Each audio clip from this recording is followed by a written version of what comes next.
ಎಲ್ಲರಳು ತಾನು ತನ್ನೊಳಗೆಲ್ಲರಿರುವವೋ ಎಲ್ಲೆಲ್ಲಿಯೂ ನೋಡಿ ನಡೆದು ನಗು ತಳುತ ಬೆಲ್ಲ ಲೋಕಕ್ಕಾಗಿ ತನಗೆ ತಾಂಕಲ್ಲಾಗಬಲ್ಲವನೇ ಮುಕ್ತನಲ ಮಂಕುತಿಮ್ಮ.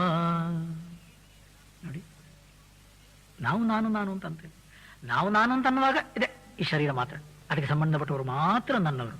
ಆದರೆ ಉದಾರ ಚರಿತಾನಾಂತು ವಸುಧೈವ ಕುಟುಂಬಕಂ. ನೋಡಿ, ಅವರಿಗೆ ಇಡೀ ಪ್ರಪಂಚ ಅನ್ನುವಂಥದ್ದೇ ತನ್ನ ಮನೆ. ಎಲ್ಲರ ಹೃದಯವನ್ನು ಬೆಳಗುತ್ತಾ ಇರುವಂತಹ ಸಯಶ್ಚಾಯಂ ಪುರುಷೇ ಯಶ್ಚಾಸಾವಾದಿತ್ಯೇ ಸ ಏಕಃ, ಆ ಶುದ್ಧ ಬ್ರಹ್ಮ ಪರಬ್ರಹ್ಮ ವಸ್ತು ಅದೇ ನಾನು. ಅವರಿಗೆ ದೇಹದಲ್ಲಿ ನಾನು ಅನ್ನುವಂತಹ ಭಾವನೆ ಇಲ್ಲ. ಎಲ್ಲೆಲ್ಲಿಯೂ ನೋಡಿ ನಡೆದು ನಗು ತಳುತ್ತಾರೆ. ನೋಡಿ, ಅವನ ಮನಸ್ಸು ಬುದ್ಧಿ ಅನ್ನುವಂಥದ್ದು ಹೊರಗಿನ ಪ್ರಪಂಚದಲ್ಲಿ ಎಲ್ಲರಲ್ಲೂ ಒಂದಾಗಿ ಅವನು ಬದುಕುವ ರೀತಿ ನೋಡಿ. ನಗುವು ಸಹಜದ ಧರ್ಮ, ನಗಿಸುವುದು ಪರಧರ್ಮ, ನಗುವ ಕೇಳುತ್ತ ನಗುವುದತಿಶಯದ ಧರ್ಮ. ನಗುವ ನಗಿಸುವ ನಗಿಸಿ ನಗುತ್ತ ಬಾಳುವ ವರವಮಿಗೆ ನೀನು ಬೇಡಿಕೊಳು ಮಂಕುತಿಮ್ಮ ಮಂಕುತಿಮ್ಮ ಮಂಕುತಿಮ್ಮ. ನಗುತ್ತಿರ್ತಾನೆ ಸ್ವಾಮಿ. ಈ ನಗು ಬಾಹ್ಯ ನಗು ಅಲ್ಲ, ಅವನ ಮನಸ್ಸಿನ ಪ್ರಶಾಂತತೆ, ಮನಸ್ಸಿನ ಪ್ರಸನ್ನತೆ, ಆಂತರಿಕ ನಿಜವಾದ ಆನಂದ ನಗು. ನಗುವು ಸಹಜದ ಧರ್ಮ. ಆ ನಗು ಅನ್ನುವಂಥದ್ದು ನಮ್ಮ ನಿಜವಾದ ಆನಂದದ ಪರಮಾತ್ಮ ಸ್ವರೂಪದ ನಿಜವಾದ ಸ್ವಧರ್ಮ. ಆಲೋಚನೆ ಮಾಡಿ. ನಾವೇ ಬೇರೆ ಯಾರಸ್ಸು ಏನದು ಸಾಕ್ಷಿಯು ಬೇಡ. ನಾವೇ ಚಿಕ್ಕ ಮಕ್ಕಳಾಗಿರುವಾಗ, 7 ತಿಂಗಳ ಮಗುವಾಗಿದ್ದಾಗ, 2 ವರ್ಷದ ಮಕ್ಕಳಾಗಿದ್ದಾಗ, ನಮ್ಮ ಸುಖಕ್ಕಾಗಿ, ನಮ್ಮ ಆನಂದಕ್ಕಾಗಿ ನಾವು ಏನನ್ನಾದರೂ ಆಶ್ರಯಿಸಿದ್ವಿ ಸ್ವಾಮಿ. ಹೆಂಡತಿ ಬೇಕಿತ್ತೋ, ಗಂಡ ಬೇಕಿತ್ತೋ, ಮಕ್ಕಳು ಬೇಕಿತ್ತೋ, ಐಶ್ವರ್ಯ ಬೇಕಿತ್ತೋ, ಅಧಿಕಾರ ಬೇಕಿತ್ತೋ, ಕಣ್ಣಿಗೆ ರೂಪ, ಕಿವಿಗೆ ಶಬ್ದ, ನಾಲಿಗೆಗೆ ರುಚಿ, ಮೂಗಿಗೆ ವಾಸನೆ, ಚರ್ಮಕ್ಕೆ ಸ್ಪರ್ಶ. ಓಡ್ತೇವೆ ಹೊರಗಿನ ವಿಷಯಗಳ ಬೆನ್ನಟ್ಟಿ ಇವತ್ತಿಗೆ ಸುಖಕ್ಕಾಗಿ, ನಮ್ಮ ಶಾಂತಿಗಾಗ. ಆದರೆ ಆ 8 ತಿಂಗಳ ಮಗುವಾಗಿದ್ದಾಗ ನಾವು ಆನಂದವಾಗಿರ್ಲಿಲ್ವೇ? 1-2 ವರ್ಷದ ಹಸುಳೆಯಾಗಿದ್ದಾಗ ನಾವು ಆನಂದವಾಗಿರ್ಲಿಲ್ವೇ? ಆ ಆನಂದ ಎಲ್ಲಿಂದ ಬಂದಿದ್ದು? ಯಾರು ಕೊಟ್ಟಿದ್ದು? ನಮ್ಮ ನಿಜ ಸ್ವರೂಪ. ನಗುವು ಸಹಜದ ಧರ್ಮ ನನ್ನಲ್ಲೇ ಇದೆ ಸ್ವಾಮಿ. ಆದರೆ ನಾನು ಕಂಡುಕೊಂಡಿಲ್ಲ. ಎಲ್ಲೋ ಹೊರಗಿನ ವಿಷಯಗಳಲ್ಲನ್ನುವಂಥ ರೀತಿಯಲ್ಲಿ ಬೆನ್ನಡ್ತೇನೆ. ಆದರೆ ಜ್ಞಾನಿ ನೋಡಿ, ಆ ಜ್ಞಾನಿ, ಆ ಮಹಾತ್ಮನ್ನುವಂಥವನ ಜೀವನ ಮಾಡುವ ರೀತಿ, ತಾನು ನಗುತ್ತಿರ್ತಾನಂತೆ. ತಾನು ಆನಂದವಾಗಿ ಆತ್ಮನಲ್ಲಿ ನೆಲೆ ನಿಂತು ಸುಖ ಶಾಂತಿಯಿಂದ ಜೀವನ ಮಾಡಿ ನಗಿಸುವುದು ಪರಧರ್ಮ. ಪರಧರ್ಮ ಅಂದ್ರೆ ಉತ್ಕೃಷ್ಟ ಧರ್ಮ. ಹತ್ರ ಬಂದವರನ್ನು ನಗಿಸ್ತಾನಂತೆ. ಅಪ್ಪ ಅಳಬೇಡ, ಆ ಸಂಸಾರ ಜೀವ ಅನ್ನುವಂಥದ್ದು ನಿನ್ನ ನಿಜ ಸ್ವರೂಪ ಅಲ್ಲ. ನೀನು ಕೂಡ ಸತ್ಯಂ ಜ್ಞಾನಮನಂತಂ ಬ್ರಹ್ಮ. ಆ ನಿಜವಾದ ಬ್ರಹ್ಮವಸ್ತು ಆನಂದ ಸ್ವರೂಪವೇ ನೀನು. ಅಳಬೇಡ, ಮರಣ ಧರ್ಮ ನಿನ್ನದಲ್ಲ. ಅಮೃತಸ್ಯ ಪುತ್ರಾಹ. ಎಲ್ಲರನ್ನು ನಗಿಸ್ತಾನಂತೆ. ಮಾತ್ರ ಅಲ್ಲ, ನಗುತ ಕೇಳುವ ನಗುವುದು ಅತಿಶಯದ ಧರ್ಮ. ಬೇರೆ ಯಾರೋ ನಗುತ್ತಿರ್ತಾರೆ, ಅದನ್ನು ಕೇಳಿ ಇವನು ಆನಂದವಾಗಿರ್ತಾನಂತೆ. ನಾವಿರ್ತೇವೆ ಆ ರೀತಿ? ಬೇರೆ ಯಾರಾದರೂ ಸುಖವಾಗಿದ್ದಾರೆ, ಬೇರೆ ಯಾರಾದರೂ ಆನಂದವಾಗಿದ್ದಾರೆ ಅಂದರೆ ನಮ್ಮ ಹೊಟ್ಟೆ ಒಳಗಿಂದ ಕರಬ್ತದೆ, ಉರಿತದೆ. ಹೌದಲ್ಲ? ಬೇರೆಯವರನ್ನು ಜಾಸ್ತಿ ನಗಲಿಕ್ಕೂ ಬಿಡಲ್ಲ. ಮನೆಯಲ್ಲೂ ಅಷ್ಟೇ. ಮಕ್ಕಳೆಲ್ಲೇ ಆದ್ರೂ ಜಾಸ್ತಿ ನಗ್ತಾ ಇದ್ರೆ ಸುಮ್ಮನಿರೋ, ಯಾಕೆ ಮತ್ತೆ ಅಳಬೇಕಾಗ? ಅಲ್ಲ ಸ್ವಾಮಿ, ಅಳೋದಿದ್ದದ್ದೇ, ಇವಾಗಲಾದ್ರೂ ನಗಲಿ, ಇಲ್ಲ ಜಾಸ್ತಿ ನಗಬಾರ್ದು. ಅಂಥ ವಿಚಿತ್ರ ಜಾತಿ ನಮ್ಮ. ಅವನು ಹಾಗಲ್ಲ. ನಗುವ ನಗಿಸುವ ನಗಿಸಿ ನಗುತ್ತ ಬಾಳುವವರವ ಕೇಳು. ಆನಂದವಾಗಿ ತನ್ನ ಮನಸ್ಸನ್ನು ಇಟ್ಟುಕೊಂಡು ತಾನಾಗಿ ನಕ್ಕು ನಲಿಸಿ ಬಾಕಿಯವರನ್ನು ನಗಿಸ್ತಾ ಇರ್ತಾನೆ. ಹಾಗಾದ್ರೆ ಸ್ವಾಮಿ, ಜ್ಞಾನಿಗಳು ಮಹಾತ್ಮರನ್ನು ಅಂತಂದ್ರೆ ಹಾಗಾದ್ರೆ ಅಳುವುದೇ ಇಲ್ಲ, ಅವ್ರು ಅಳ್ಳೇಬಾರದು. ಅಳಬೇಕು, ನಗಬೇಕು, ಸಮತೆ ಶಮವಿರಬೇಕು, ಹೊಳೆಯ ನೆರೆವಲು ಹೃದಯ ರಸ ಹರಿಯಬೇಕು, ಅಲೆಯಿನಲು ಗದ ಬಂಡೆಯ ಓಲಾತ್ಮವಿರಬೇಕು, ತಿಳಿದವರ ಚರಿತವಿದು ಮಂಕುತಿಮ್ಮ. ಅಳ್ತಾನ ಸ್ವಾಮಿ.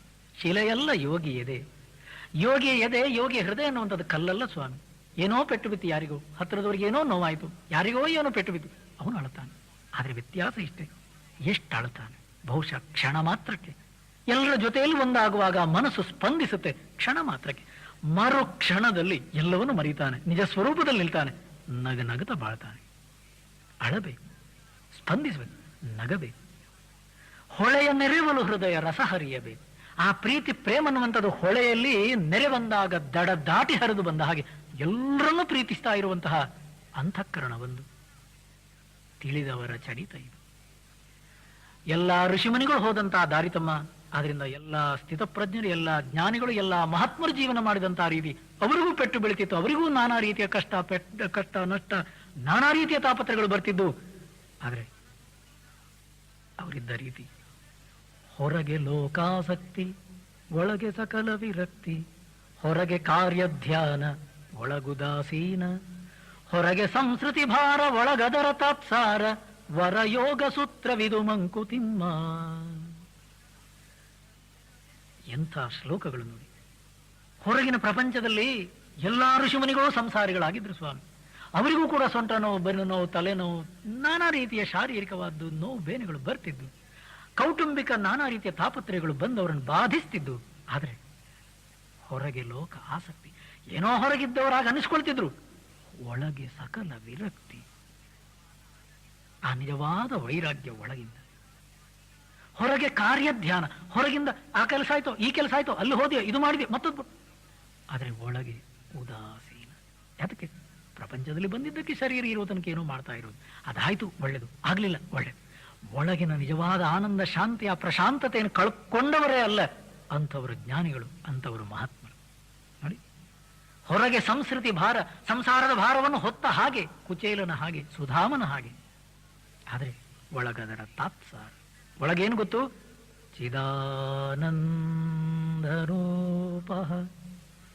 ಶಿವೋಹಂ ಶಿವೋಹಂ. ಆ ರೀತಿಯ ಜ್ಞಾನ ಇದ್ದು ನಾವು ಕೂಡ ಆ ರೀತಿ ಮಾಡಿಕೊಳ್ಬೇಕಂತೆ. ಎರಡು ಕೋಣೆಗಳ ನಿಮ್ಮಾಡು ಮನದಾಲಯದಿ, ಹೊರ ಕೋಣೆಯಲ್ಲಿ ಲೋಗರಾಟಗಳ ನಾಡು. ವಿರಮಿಸೊಬ್ಬನೆ ನೀನು ಒಳ ಮನೆಯ ಶಾಂತಿಯಲಿ, ವರ ಯೋಗ ಸೂತ್ರವಿದು ಮಂಕುತಿಮ್ಮ.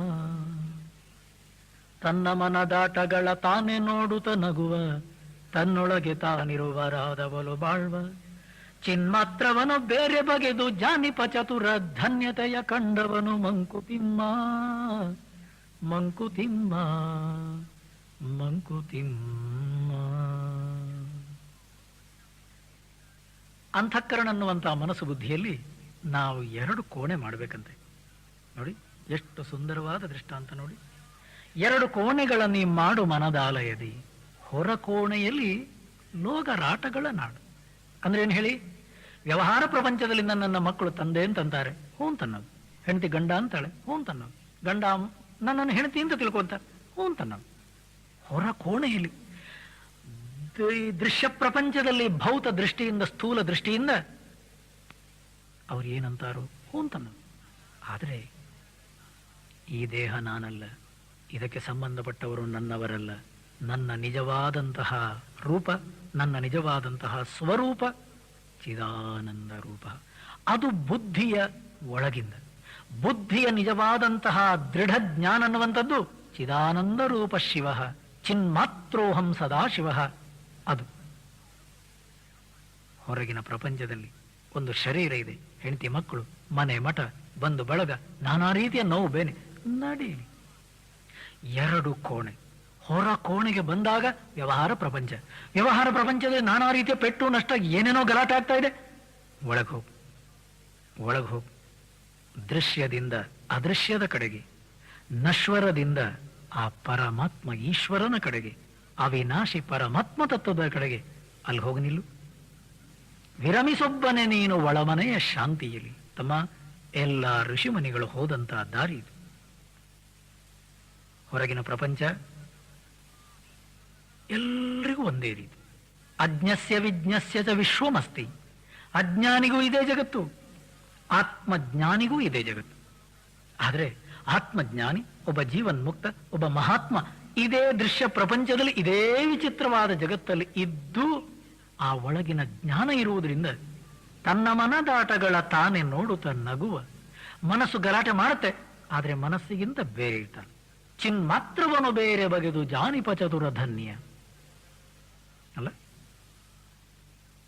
ಆ ಶುದ್ಧ ಚೈತನ್ಯ ಸ್ವರೂಪ ನಾನನ್ನುವಂತ ರೀತಿಯಲ್ಲಿ ಮನಸ್ಸಿಗಿಂತ ಬೇರೆಯಾಗಿ ಆ ಮನಸ್ಸನ್ನು ಸಾಕ್ಷಿ ರೂಪದಿಂದ ನೋಡಿಕೊಂಡು ಬರುವ ಎಲ್ಲಾ ಏರು ತಗ್ಗುಗಳನ್ನು ಕೂಡ ಆನಂದದಿಂದ ನೋಡ್ತಾ ಮನಸ್ಸಿನ ಪ್ರಶಾಂತತೆಯನ್ನು ಕಾಪಾಡಿಕೊಂಡು ಆತ್ಮನಲ್ಲಿ ನೆಲೆ ನಿಲ್ತಾನೋ ಅವನು ನಿಜವಾದ ಜ್ಞಾನಿ. ಹೊರಗಿನ ಪ್ರಪಂಚದಲ್ಲಿ ಇದ್ದು ನಾನಾ ರೀತಿಯ ಏರು ತಗ್ಗುಗಳನ್ನು ಎದುರಿಸ್ತಾ ಇದ್ದು ಆನಂದ ಶಾಂತಿಯಿಂದ ಬದುಕ್ತಾ ಇರುವಂತಹ ಜ್ಞಾನಿ ಅವನು ದೊಡ್ಡವ.